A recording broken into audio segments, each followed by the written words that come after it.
We've just got some breaking news in from Buckingham Palace, folks. So this statement has just come in from Buckingham Palace, and I'll read it for you. It goes on to say, His Majesty has today initiated a formal process to remove the style, titles and... Just 4 minutes ago, a private request reached Prince William and left him absolutely furious. Meghan had not asked for renewed access, another invitation, or a restored family privilege. She had attempted to force her way into the royal succession framework by demanding official recognition for her children. William read the wording once, pushed the file across the table, and declared that the demand would never be accepted. But before we go deeper into what this really means for the royal family, make sure you subscribe to Royal Zone so you never miss a single update. William received the proposal through Meghan's legal representatives, who sent it directly to the senior royal household. The royal succession framework, the legal order determining who may one day inherit the crown, was not something any family member could reshape through outside pressure. Yet the proposal asked the palace to officially confirm Prince Archie and Princess Lilibet's positions, privileges, ceremonial protections, and future participation within the active royal structure. The prince did not see a request for simple clarity. He saw an attempt to convert a blood connection into guaranteed influence. He read the final page again, then closed the folder so sharply that the aide standing beside him fell completely silent. William said his children's futures would not become bargaining tools in someone else's campaign. George, Charlotte, and Louis were already growing up beneath enormous public expectation, and he flatly refused to let their royal roles be challenged by a demand created entirely outside royal service. Meghan believed the palace had spent years quietly separating her children from the future it publicly celebrated. She wanted Archie and Lilibet protected from being treated as royal when their names carried value, then ignored whenever responsibility and official status were actually discussed. Her proposal insisted that living far from Britain should not erase their connection to the monarch or their place within the family. Then William found the hidden clause. The wording went far beyond simple recognition. It requested guaranteed future royal roles for Meghan's children, even if they remained living abroad and their parents never returned to active duty. Active royal duty, work carried out directly on behalf of the sovereign, required service, accountability, and lifelong obligation. Granting those benefits in advance could dangerously weaken the line between inheritance and service, creating a precedent that might later be used against George, Charlotte, and Louis themselves. William prepared to reject the proposal immediately. Before he could act, another message quietly arrived. Meghan had sent a second version directly to King Charles. The dispute was no longer contained within one folder. Father and son now had to decide together who held the authority to give the official answer. But William's fury was only the surface. Beneath it stood a father protecting his children, a brother carrying very old wounds, and a woman completely convinced the monarchy still owed her something. This was never simply a debate about names on a succession list.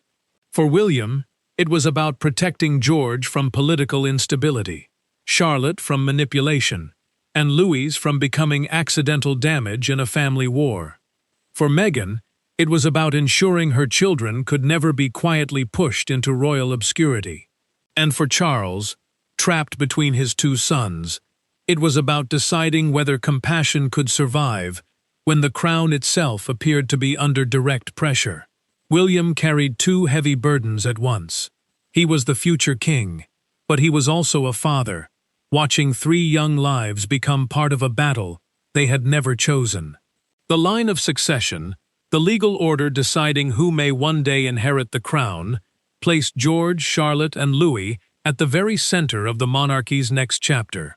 That position gave them deep importance, but it also exposed them to pressure, public judgment, and fear long before they were old enough to fully understand it. Catherine watched William pace in silence, as his anger slowly gave way to something even darker. He stopped near the window and admitted that every disagreement inside the family now seemed capable of becoming a full constitutional crisis. She reminded him gently that George already felt the heavy weight of expectation, while Charlotte noticed far more than adults around her ever realized. Louis, still protected by the innocence of youth, could not remain untouched forever if the family conflict kept growing. Meghan saw the same painful struggle from the opposite side. In California, she treated the palace's silence as deliberate humiliation. She told Harry that Archie and Lilibet had been publicly acknowledged as royal grandchildren, yet privately denied the protection and influence that should have come attached to that identity. Institutional protection, the official security, recognition, and support provided by the royal household, was exactly what she feared her children would never truly receive. Harry listened carefully, but his expression changed when he finally read the entire proposal. A documented copy sent to him after the first submission contained language promising future ceremonial duties for both children.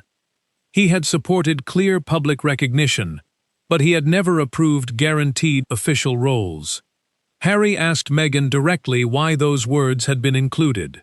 She answered that, without firm, binding language, the palace would simply continue delaying until Archie and Lilibet became completely irrelevant.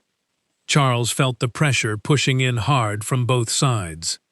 In a recorded private conversation with a senior advisor, the king admitted that he genuinely wanted all his grandchildren protected from public rejection.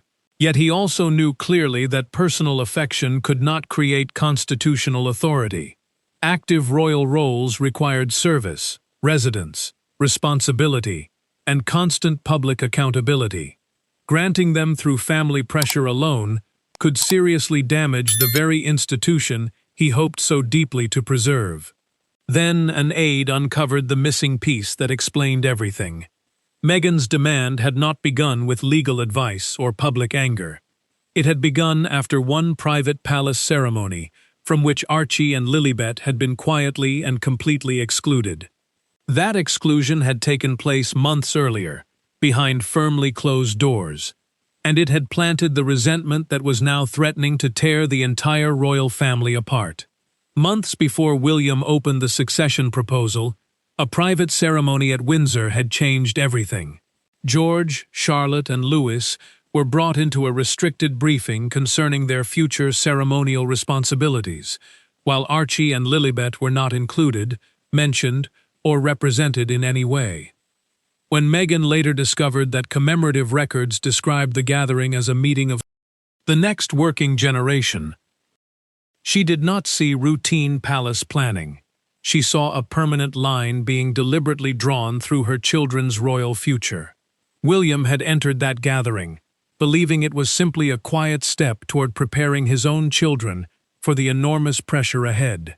The Windsor succession briefing, a private meeting used to explain future royal duties without changing anyone's legal place in line to the throne, followed a major family service. Catherine sat beside George, while Charlotte and Louis listened carefully, as Charles and selected constitutional advisors explained how a life of service would slowly shape their futures. Charles had wanted the meeting kept deliberately small. He believed too much early attention could burden the children before they were truly ready, and William fully agreed. George already understood that his future would be unlike anyone else's. Charlotte had begun asking thoughtful, careful questions about duty and responsibility. Louis still saw royal life through the safe, protected lens of childhood. But the king knew that safety would not last forever.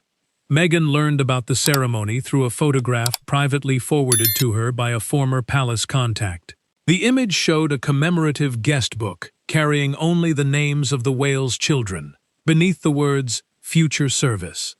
She stared at it for several long seconds. Then she placed the phone on the table and called Harry into the room. Harry asked her not to react before they both fully understood the complete story. Meghan pushed the image toward him and said, Archie and Lilibet were treated as relatives whenever the palace needed visible family unity, yet became outsiders the moment the monarchy discussed its actual future. He tried carefully to explain that working royal status and bloodline were two very different things. But she heard only another reason her children had been quietly excluded. Then a documented account from a palace secretary deepened the wound further.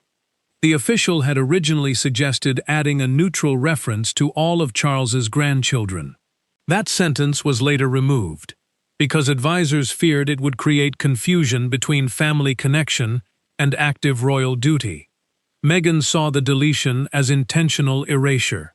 She began assembling the proposal that would force the palace to define Archie and Lilibet's future in firm, binding language. Harry warned her that this kind of direct pressure could make the existing divide even worse, but she believed that silence had already done enough damage on its own. William soon discovered that the entire demand had been built directly around what happened at the Windsor ceremony.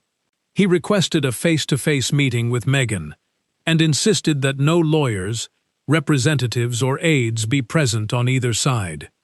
The buried grievance was finally about to enter the room, and this time neither William nor Meghan would have anyone standing between them. The confrontation took place in a private sitting room, with no lawyers, no cameras, and no palace officials present to soften anyone's words. William stood beside the table, with Meghan's proposal sitting unopened in front of him. She entered expecting resistance, but not the depth of his anger. When she said her children were being deliberately pushed out of their inheritance, he moved the folder toward her and replied clearly that succession was not a weapon. Royal service was not an automatic birthright, and his family would not be threatened. Charles had urged them both to meet before the dispute escaped completely into public view. Meghan had returned to Britain, believing a direct conversation might finally force the palace to acknowledge what formal letters had failed to achieve.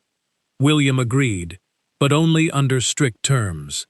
The discussion would remain focused solely on the children, the proposed declaration, and the crucial difference between succession rank and actual working royal status, the distinction between a person's legal place near the crown and an official role that must be genuinely earned through active service. Meghan spoke first.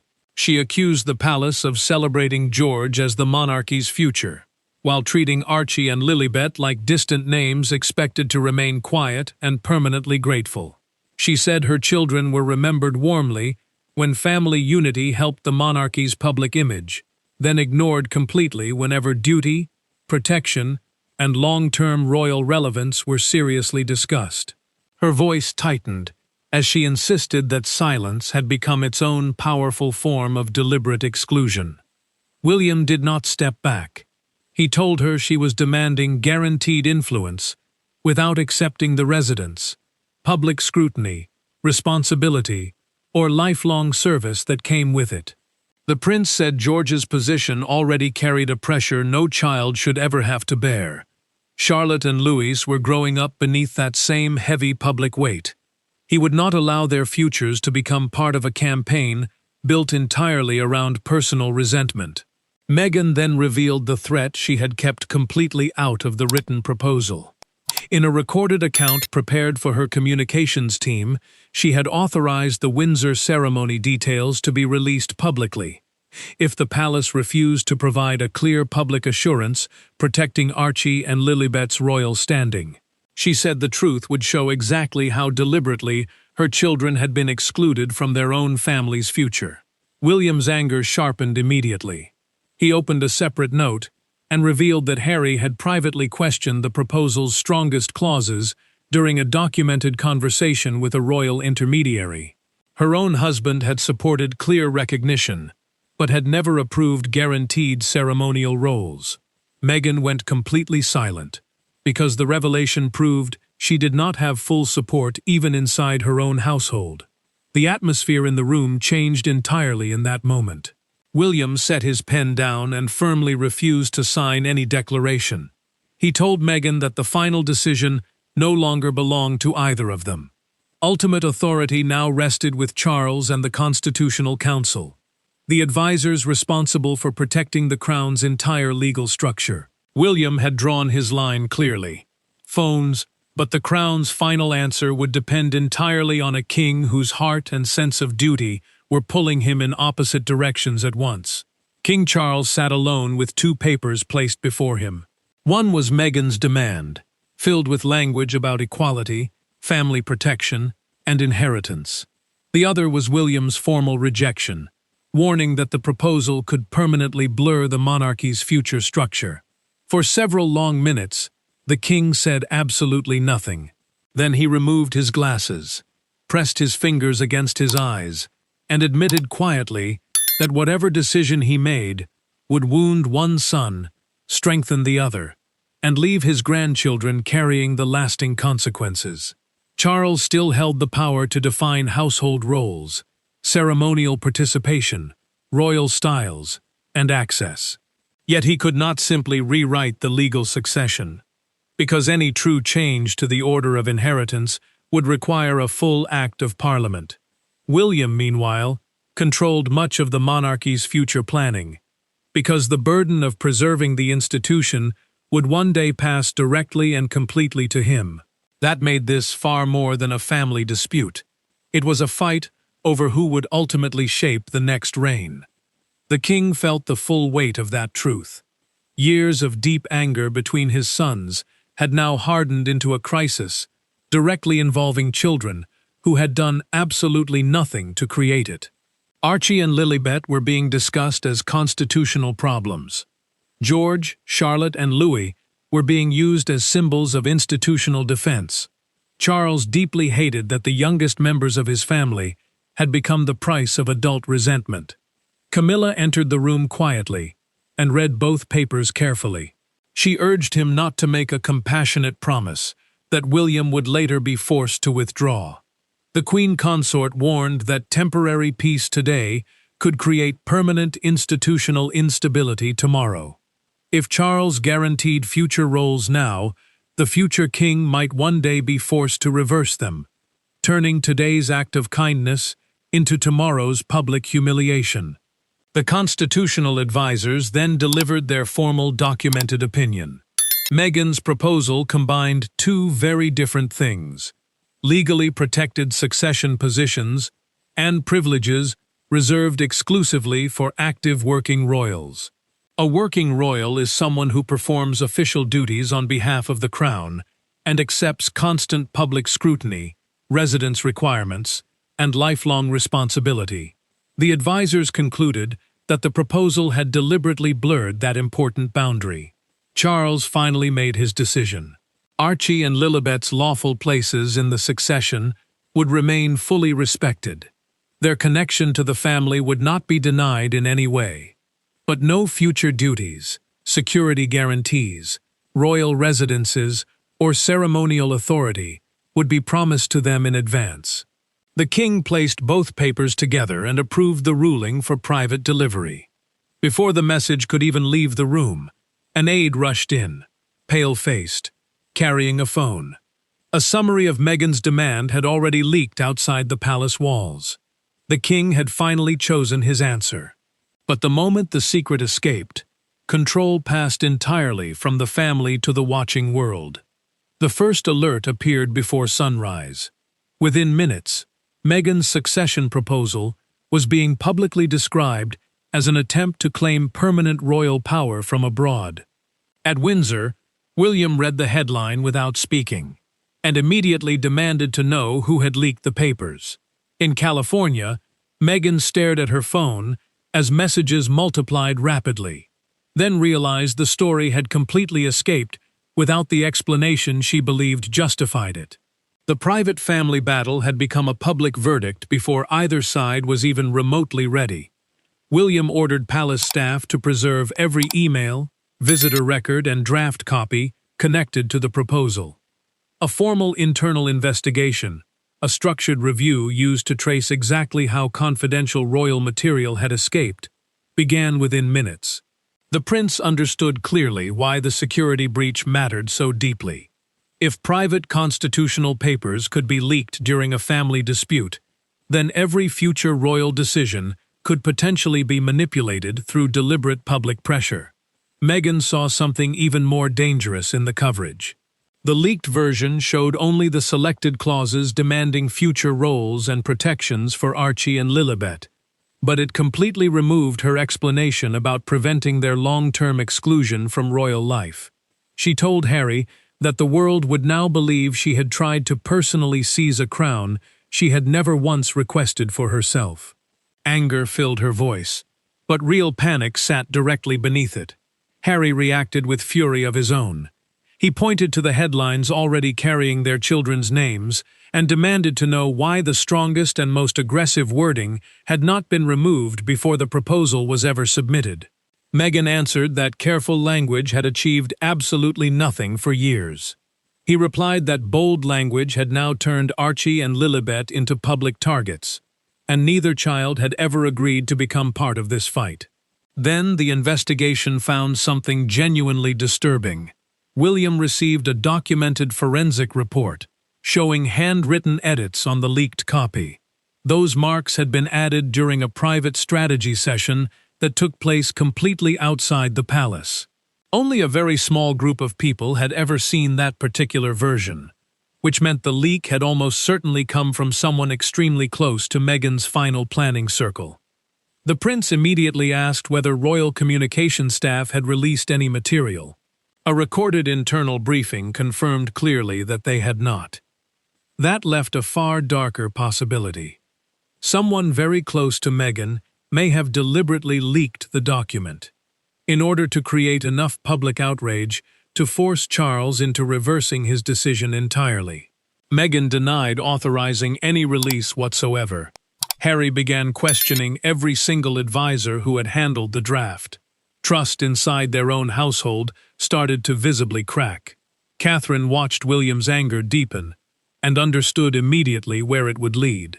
She privately asked him to meet Harry completely alone.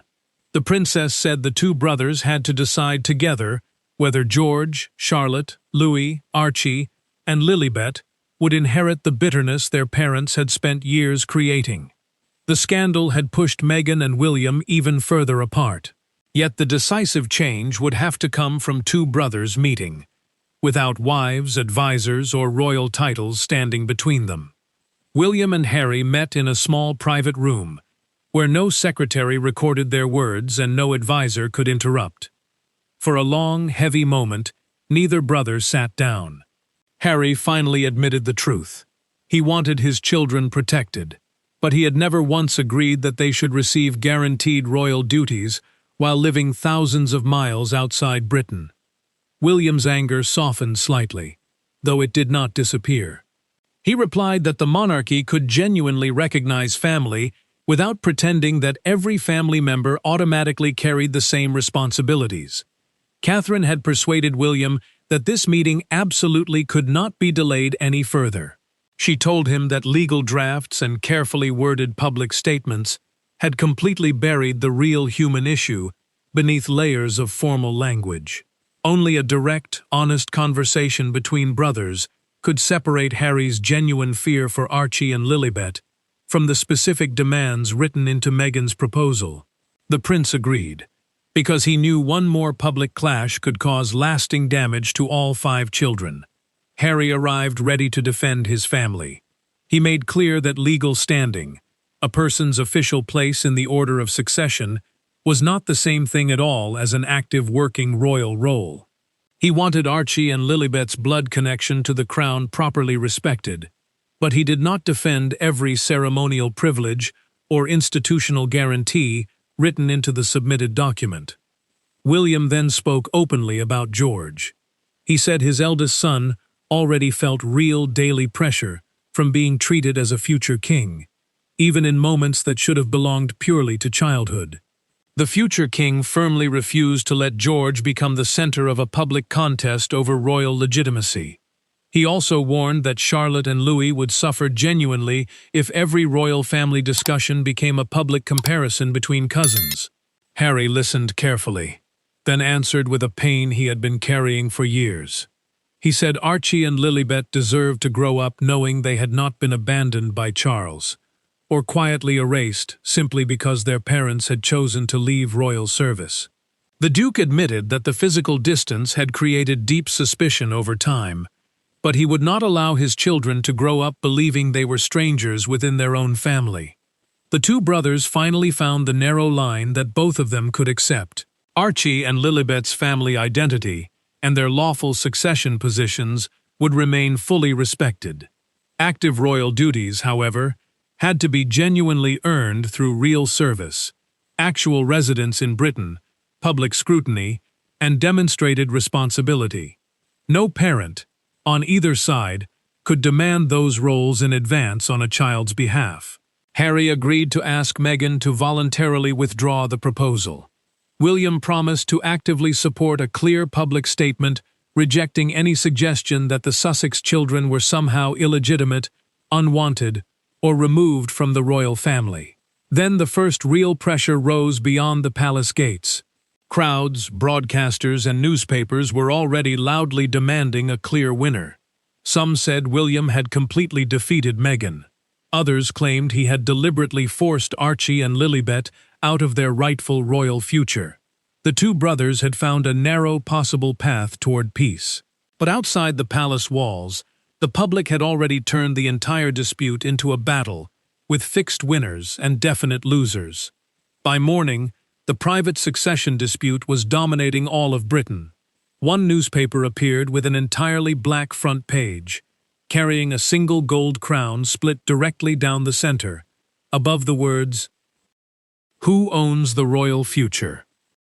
Outside Buckingham Palace, supporters and critics gathered behind the security barriers, some firmly defending William's duty to protect the crown, others holding signs bearing Archie and Lilibet's names. The image captured the entire crisis perfectly. Two young children turned into public symbols of a war they had never once chosen to join.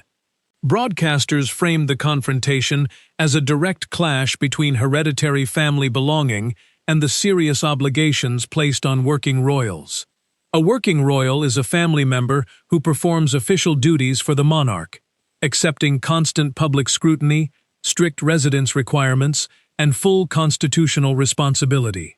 Palace communications staff refused to discuss any private conversations, but they publicly confirmed one absolutely crucial fact. The legal succession had not been secretly altered in any way. Meghan watched one broadcaster describe her proposal as an attempted power grab. Visible anger crossed her face, but she forced herself to stay completely calm when Archie walked into the room and asked why his name was being shown on television. She turned the volume down and told him calmly that the adults were trying to resolve a family disagreement. Yet the explanation sounded painfully small beside the sweeping headlines now publicly defining his future. William saw the exact same damage being done from Windsor. Protesters carried signs bearing the names of all 5 children, George, Charlotte, Louis, Archie, and Lilibet, turning them into opposing symbols in a public conflict. He told Catherine that adults had once again placed the youngest and most vulnerable members of the family directly at the center of wounds that the adults themselves had created. She warned him that victory without genuine restraint would only deepen those wounds for everyone. Charles moved decisively before the public crisis could grow any further. Through a documented official palace statement, approved personally by the king, he affirmed that every grandchild remained a full and valued part of his family. The declaration also made absolutely clear that official royal duties depended on active service, physical residence in Britain, full public responsibility, and future constitutional need, blood-protected family belonging. It did not automatically guarantee institutional power. Harry then spoke to Meghan privately in a recorded conversation. He told her clearly that the proposal was no longer protecting Archie and Lilibet. It was dangerously exposing them to exactly the kind of public pressure they had always deserved to be shielded from. She resisted at first, insisting that withdrawing the proposal would publicly look like a complete defeat. He answered firmly that allowing the fight to continue would punish the very children she had worked so hard to protect and defend. Meghan finally authorized the original proposal to be officially withdrawn. The palace received the decision before midday. William now held the clear advantage. He could claim a total public victory, release the strongest and most damaging clauses, and leave Meghan publicly humiliated before the entire world. Or he could end the conflict decisively, without turning her defeat into yet another lasting family wound. The crown had survived the public storm, but its true moral judgment would be determined entirely by what William chose to do in the moment when he finally held all the power. William could have used the moment to completely destroy Meghan's public credibility. He had the rejected proposal, the formal constitutional opinion, Harry's recorded private disagreement, and the full backing of the palace behind him. Instead, he chose a colder, but far more disciplined form of victory. The final official statement did not name Meghan directly, condemn her personally, or question her children's family legitimacy in any way. It simply established the clear, permanent rule that ended the entire conflict. Royal blood may determine a person's place within the family, but only service, sacrifice, and genuine responsibility can ever create an official royal role. Charles released the final declaration, with language carefully designed to close the crisis without deepening the family wound any further. A final declaration is the official written decision issued in the monarch's name. It confirmed Archie and Lilibet's existing legal positions within the succession. It also firmly rejected all demands for guaranteed future duties, taxpayer-funded privileges, royal residences, security promises, and automatic participation in state ceremonies. William publicly supported the ruling in full. The prince confirmed that the future monarchy would be shaped by active, committed service, rather than emotional family pressure or private institutional demands. His message was firm, because the crown could not responsibly promise authority to children before they were even old enough to freely choose a life of duty. It was also deliberately restrained, because he firmly refused to treat family belonging as something that could simply be erased following a dispute. Meghan received the final official wording in silence. At first, she felt completely defeated. The guaranteed influence she had demanded was entirely gone.